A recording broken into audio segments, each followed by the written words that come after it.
and welcome back to my channel, where I'm going to cover the Barbarian's path of the Storm Herald class specialization from Xanathar's Guide to Everything, providing a brief description of the subclass, as well as explain and set up the various features gained. The Barbarians of this subclass are able to tap into the forces of nature to create powerful magic they can use to do damage, gain resistances, or provide protection for others. When the Storm Herald enters Rage, there is an aura that surrounds the Barbarian, and anyone within that range of that aura can suffer one or more effects, depending on the type of environment that was selected by the Barbarian. There are three types of environmental auras that can be chosen. They are Desert, Sea, or Tundra, and each has a different set of effects depending on the feature that is going to be able to make use of that aura. So let's take a look at actually creating our Storm Herald. And as is normal for a Barbarian class, the player can choose this particular subclass when their character reaches level 3, which will trigger the selection that allows you to choose the subclass.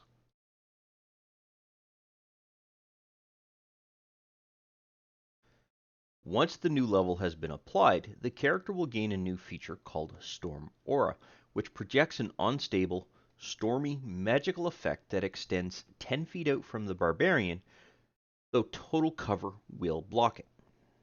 The effects of the aura can be activated at the same time that the Storm Herald enters a rage, and as long as that rage is maintained, can be activated again at the start of each turn. It will look like a hazy, magical sphere that is centered on the Barbarian and seems to contain an unstable magical effect that triggers random bolts of magic to project out from the Barbarian to the 10-foot range. Thus, it will affect anyone who is standing in that sphere, friendly or not. As indicated earlier, the effects themselves are specific to the type of the environment the player has selected to use in their aura, whether it's desert, sea, or tundra. This choice, once made, cannot be changed again until the character gains a new level, so the player will be stuck with the selection until that particular point in time. And finally, before we get into the different environments, each effect that triggers some form of saving throw will make use of the player's Constitution modifier in conjunction with the proficiency bonus and the base 8 DC value. So it's always a good idea to make sure this character has a high Constitution. In relation to the desert environment, it will do 2 points of fire damage to anyone not immune to fire, as long as they are within 10 feet of the Barbarian. This kind of aura will also most likely project a slightly yellowish, orangish, or even reddish tint to reflect the type that the player has selected. And as the character levels over time, the amount of damage will increase, such that they will do 3 points of damage at levels 5 through 9, 4 points of damage at levels 10 through 14, 5 points of damage at levels 15 through 19, and 6 points of damage at level 20. Unfortunately, this does not align with the character's proficiency bonuses to when they gain increases. So at level 5 it seems to line up, but the minute you hit to level 9 it does not. And once again at level 13 it also seems to be slightly a kilter as to when we can actually do an increase in damage in this particular case. So when we set this up in our Actions tab, we'll want to make sure that we manually modify the value. All we have to do is drag and drop this into place in order to add it to the Character's Actions tab, but it is also recommended to update the power group so that it can be organized and categorized in something associated with the actual class specialization. So in this case, I'm going to call it Path of the Storm Herald.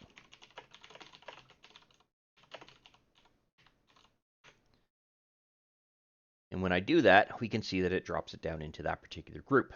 I'm also going to update the group settings here when it comes to the saving DC throw. So right now it's set at base when it should actually be Constitution.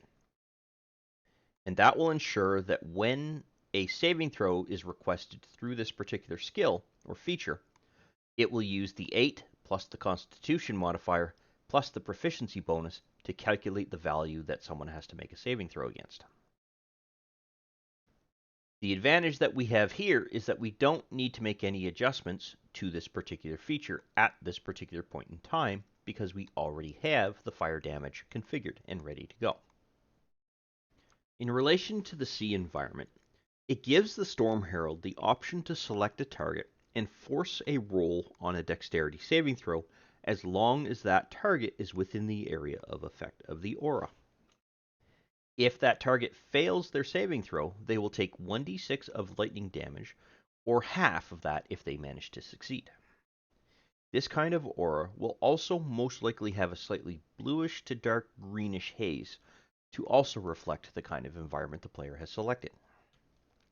Additionally, as the character gains levels, the amount of damage that they will do will increase over time, such that they will be doing 2d6 points of damage at levels 10 through to 14, 3d6 points of damage at levels 15 through to 19, and 46 points of damage at level 20. As we have already put this particular feature into place and set up the saving throw already, there's nothing else we need to set up because it includes the lightning damage by default. Thus, we can move on to the next option within this feature. Finally, in relation to this particular feature, specific to the tundra environment, any creature who is within 10 feet of the Barbarian, and the Barbarian has chosen to apply the effect to, will gain 2 temporary hit points as long as they remain within range.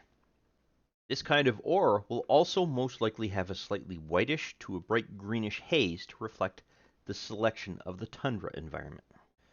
And once again, as the character levels up, the amount of temporary hit points provided will increase, such that anyone within the area of effect will gain 3 temporary hit points at levels 5 through 9, 4 temporary hit points at levels 10 through 14, 5 temporary hit points at levels 15 through 19, and 6 temporary hit points at level 20. And as we can see, the feature that we have dragged in already has the 2 temporary hit points configured and ready to go. So how would you go about actually using this? Well, this is going to depend entirely on the type of environment that you as the player have selected. The first is that let's say this succubus, this white, and this dragon are all in range with this particular barbarian, specifically within the 10-foot range. At the start of the turn, you would automatically be able to apply 2 points of damage to each of those particular creatures as long as you entered rage. If you did not enter rage, you would not be able to do that. The same would work for the 1d6 of lightning damage. Now in this particular case, you would only be able to choose one other creature that you can see within your aura. That means that you would not be able to do a quote-unquote mass amount or area of effect kind of damage. So let's select the succubus as the target. I'm just going to deselect everything. Now, that succubus will have to make a saving throw, specifically a dexterity-based saving throw, and they failed in this particular case, which means they would suffer the full 1d6 points of damage. If they had succeeded, they would have only taken 2 points of damage. And finally, if you had chosen the tundra-based environment, then what will happen in this particular case is you would target friendly creatures. And you would be able to apply, let's remove the succubus there, and you would be able to apply the temporary hit points. Now, this ape did not gain those 2 points of temporary hit points because they already have 15 temporary hit points that was provided in an earlier video. So it didn't override that. Whereas the wolf has gained 2 temporary hit points. So you can see how this particular skill works. And once again, you as a character, or your character, has to enter rage in order for you to be able to make use of the 1d6 lightning damage or the 2 temporary hit points. But that shows how you can make use of Storm Aura. Let's move on to the next feature. That next feature is called Storm Soul, and it will be acquired when the character reaches level 6. With this particular feature, regardless of whether you have chosen to activate the aura or not, you will still gain the benefits of what this feature provides. But the effects themselves are also different depending on the type of aura environment the player has selected.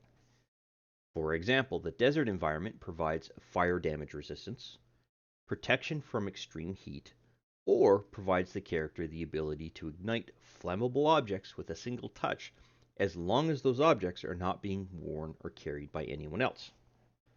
Unfortunately, though, these effects only apply to the Storm Herald and do not affect any other creature within range of that aura. And once again, because there are some effects that come into play, we want to make sure that we add this feature to our Actions tab. And I'm going to move this down into the path of the Storm Herald simply by copying and pasting the group. Unfortunately, with this particular feature, none of the effects are pre-configured, so we're going to have to go and do this on our own. In relation to the desert environment, we're only really going to be able to apply something in place to deal with the fire damage resistance. And what we can do is simply right-click, add action, and add an effect. And what we want to put this as is Storm Soul, semicolon, resist, colon, fire. And it's going to be on you, and this will remain in place for as long as you maintain rage. So how long does rage last? That lasts for 1 minute. So we need to make sure that we set this up to last for the same duration. With the sea environment, the Storm Herald will gain lightning damage resistance, has the ability to breathe underwater, and also gains a swimming speed of 30 feet. But of those 3 gains, we're only going to be able to link the lightning damage resistance into our effects capability here. So I'm going to very quickly add another new effect. Set it up for Storm Soul again, semicolon, resist, colon, lightning, Lightning. And once again, this is going to last for 1 minute and remains on your person. And finally, the Tundra environment allows the Storm Herald to gain resistance to cold damage. They also will not suffer any effects of extreme cold and will be able to turn a 5-foot cube of water into a block of ice as long as there is no creature within that space. The block will then remain solid for up to 1 minute before it starts to melt. But again, of these 3 effects, we are only going to be able to add the resistance to cold damage to our effects page. I'm going to go ahead and do that now. Set this up as Storm Soul once again, semicolon, resist, colon, resist, colon, cold. 1 minute and on self. And that's all we have to do to set up the effects that we can make use of in relation to a combat situation. When your character is configured within the combat tracker and your character has activated Rage, that is when you would be able to click one of these effects and have it automatically apply to your character. The effect that you would click on would be directly linked to the environment that was selected. So for point of clarity, we could easily modify this so that this is representative of the desert environment. And this will give you the ability to identify which environment represents which effect, or rather, which effect represents which environment. And Tundra. There, that should clarify that a little bit. So if, when you selected the Storm Aura feature, you decided to choose Tundra, then you'd be able to apply the resistance to cold damage. If, however, you chose Sea, then you would apply this effect. Or Desert, you would apply this effect. So it's going to come down to exactly which environment you selected at the time that you received the Storm Aura and have not yet changed it. But that is essentially how you would use these effects within the combat scenario. When it comes to the extreme heat resistance, in the extreme cold resistance, the ability to breathe underwater, most of those are pretty much going to be role-playing based aspects. Similar to the ability to move at a swimming speed of 30 feet. This means you can move slightly faster within combat if you happen to be underwater. And the ability to freeze a 5-foot cube of water, if you will, into ice. So again, that one is primarily going to pretty much be done during a combat encounter, but is really a role-playing kind of effect of sorts. But that sets everything up that we need to deal with when it comes to Storm Soul. There is, however, an adjustment that needs to be made to Storm Aura. Because this video is really projecting or presenting the features as we gain them, we've technically skipped level 5. So when this character hits level 5, we need to make sure that we increase all of these by 1 point. And this, in this particular case, this damage increases to 2d6. All you have to do is drag another dice into place, and this would also increase by 1 point in order to compensate for that. And that is literally everything that we have to do in order to make sure that Storm Aura has increased as we continue to level on for this particular set of levels. At level 10, the Storm Herald will gain their next feature, and it is called Shielding Storm.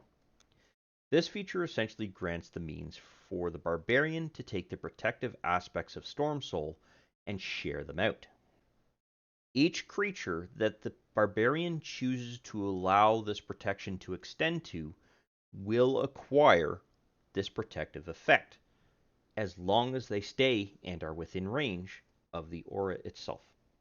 What this means is that we now have to adjust the actual configuration here for our Storm Soul effects that we created earlier. And they now need to be set back to target, because not only can it be your own character that can now be protected, it can be anyone else you choose, including yourself. So it's not just limited to one person or one creature anymore. It can now be set up to protect everybody within the party, as long as they're within that aura of effect. However, they do not gain the other effects that Storm Soul provides. For example, the ability to breathe underwater, the ability to swim at 30 feet, the ability to freeze ice, things like that. It's only the damage resistance itself that is provided. So for example, once again in our combat tracker, I can now apply this effect to this own character, the ape, and the wolf, and all I have to do is make sure that all of the targets in question are selected, including the Barbarian, and then apply the effect, and it would apply to all 3 of those particular characters. And again, it comes down to which environment the player has chosen. So you must make sure that you as a player are consistent on the selection of what you're doing. So if you're doing fire damage, that means you've selected the desert aura, which means that you're going to be resistant to fire damage in this particular case. Also at level 10, we need to make sure that we increase the number of points of damage or healing that come into play. So this means that we now do 4 points here, 4 points of temporary healing, and 3d6 of lightning damage as opposed to just 2, as we can see in each of these. So it's good to have all of these effects in place, because you might decide to change the actual environment at a later level. So having them all here gives you that flexibility. Now the last feature that the Storm Herald is going to gain is called Raging Storm, and this will happen when the character reaches level 14. And with this particular feature, there is now a reaction element that can come into play, depending on the environment. With the desert-based environment, your character can now react to when your character actually gets hit, as long as that creature is within range of the aura.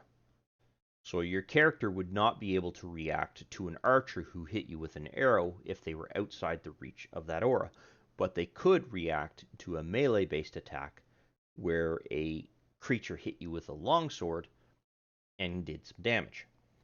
In this particular case, and as long as you decided to make use of the reaction, you can force that creature that hit you to make a dexterity saving throw. If they succeed, they will take half the amount of fire damage they would normally have taken had they failed their saving throw. The amount of damage that will be dealt is equal to half of your character level. And this is actually a little bit easier to set up than one might think. All we have to do is drag our feature into the character's actions tab, set up our power group, so that our saving throws that are here can benefit from the configured saving throw that we have as part of the group. And you will see here that we don't actually have anything that does this particular dexterity saving throw. So first I'm going to simply pop that open so that our saving throw updates to be the correct value, and then I'm going to add a new effect. Oops, that's actually not the one that I wanted. Delete that. I'm going to add a damage effect. And what we can do here is add in a new multiplier, and it's going to be the character's level. Now you can see here that it currently does 14, but we need to make sure that it does half of this damage. Well, that's where you modify the multiplier, and you put in 0.5, and it properly sets up the actual damage here. And that's it. That's all we have to do to configure the desert variant of this particular point of damage. With the sea environment, the Barbarian can take a reaction when they themselves manage to successfully hit the target in question who happens to be within reach of the aura. And what this will trigger is that that target needs to execute a strength-based saving throw. If they happen to fail that saving throw, they will then be knocked prone. We already have the prone effect here, but we do not have the strength-based saving throw here. So we need to make sure that we add a new cast. And we set this up to be a strength-based saving throw, and still set it up to use our group dice check. Everything else is now ready to go. As for the tundra environment, the Barbarian can now select a target within reach of the aura and force them to make a strength-based saving throw. If the target fails, they will remain held in place with their speed being reduced to 0 until the start of the Storm Herald's next turn. In addition, the target will now appear to be covered in a magical frost of some kind, as if they were frozen in place. As we have already set up the strength saving throw, there's really not much else that we have to do. But because the target is technically restrained, we really should add a restraint effect. So I'm going to create a new effect and edit this and literally put in the keyword restrained.